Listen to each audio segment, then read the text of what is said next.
Davey's day had been filled with the usual summer monotony: hot, oppressive humidity, the rhythmic hum of cicadas, and the occasional lazy scroll through TikTok and Instagram.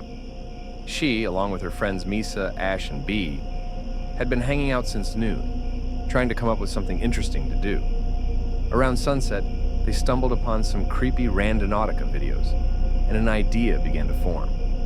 Misa, always the first to suggest something a little out there, said, "Let's try it tonight, just to see where it takes us." Despite their collective nerves, they all agreed. After downloading the app and gathering around in Davey's dimly lit bedroom, they were prompted to set an intention. "Spooky," Bee whispered with a grin. They laughed, but there was an edge of nervousness in their voices.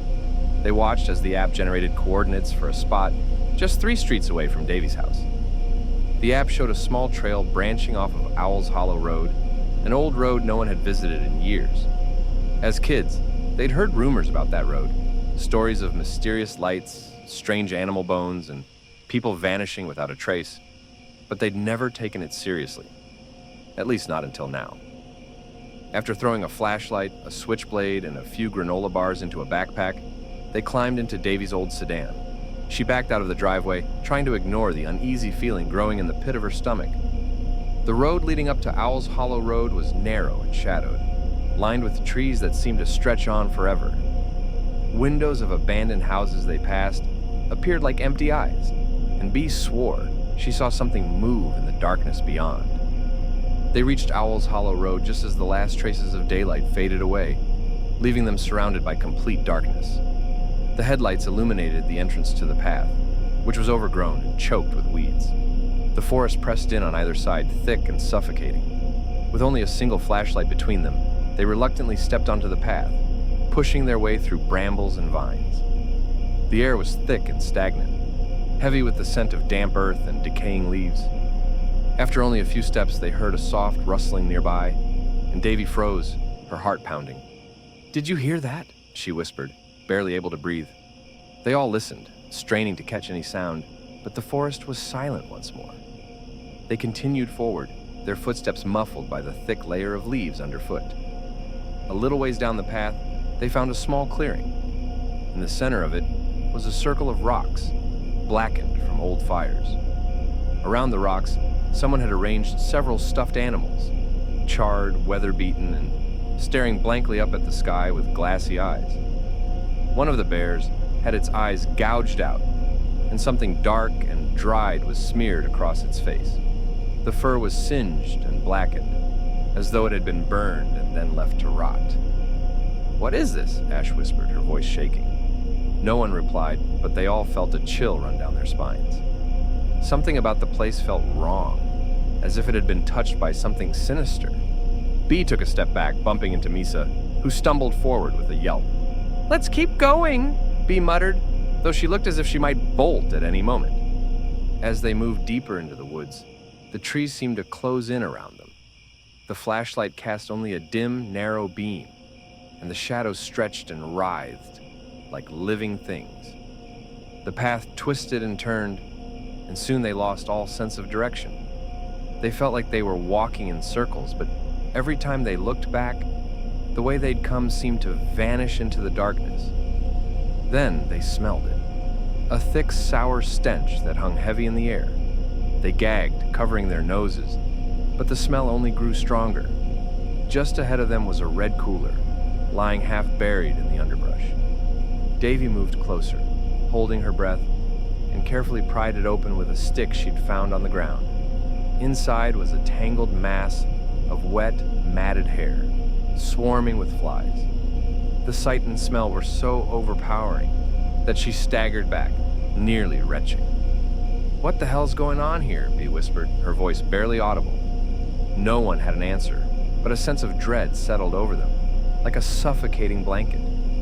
Suddenly they heard something, a low, rhythmic pounding, like the sound of drums.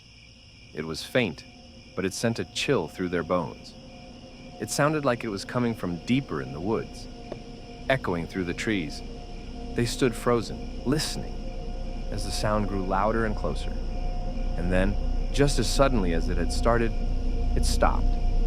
They looked at each other, wide-eyed and trembling, and without a word, they turned and ran. They stumbled down the path, their footsteps echoing in the silence. The forest seemed to close in around them, branches snagging their clothes and scratching their skin. They burst out of the woods, gasping for breath, and raced back to the car. Davey fumbled with the keys, her hands shaking so badly that she could barely unlock the door. They piled in, slamming the door shut, and Davey started the engine. As they pulled onto the road, she glanced in the rear-view mirror and her heart nearly stopped. Standing at the edge of the woods was a figure, a tall, thin man in a long coat, his face hidden beneath the hood. He raised his hand, pointing at them with a long, bony finger. For a moment, they stared at each other, paralyzed with fear. Then, without a word, Davey floored the gas pedal, and they sped down the road, not daring to look back. They drove in silence, the only sound the roar of the engine and the pounding of their hearts. They didn't speak, didn't dare to acknowledge what they had seen. It wasn't until they were back at Davey's house, safe within the familiar walls, that they finally allowed themselves to breathe. The next day, they tried to put the experience out of their minds, but they couldn't shake the feeling that they had seen something they weren't meant to see. They deleted the Randonautica app, vowing never to use it again. But the memory lingered, haunting their dreams and casting a shadow over their days. Sometimes, in the dead of night, they would wake up to the sound of footsteps outside their windows. A soft, rhythmic tapping, like the sound of drums.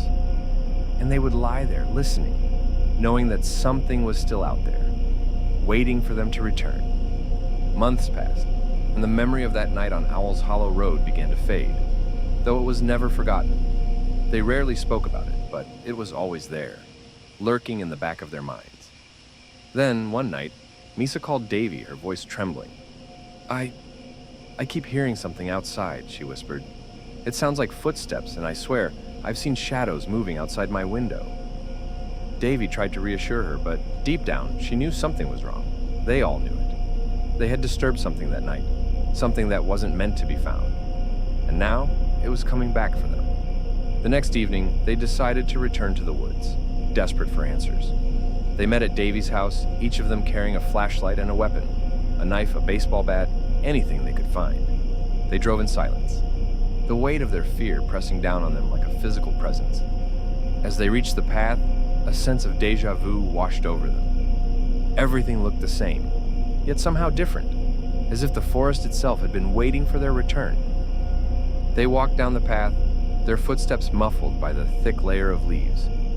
The air was thick with the scent of decay, and the shadows seemed to press in on them, whispering secrets they couldn't understand.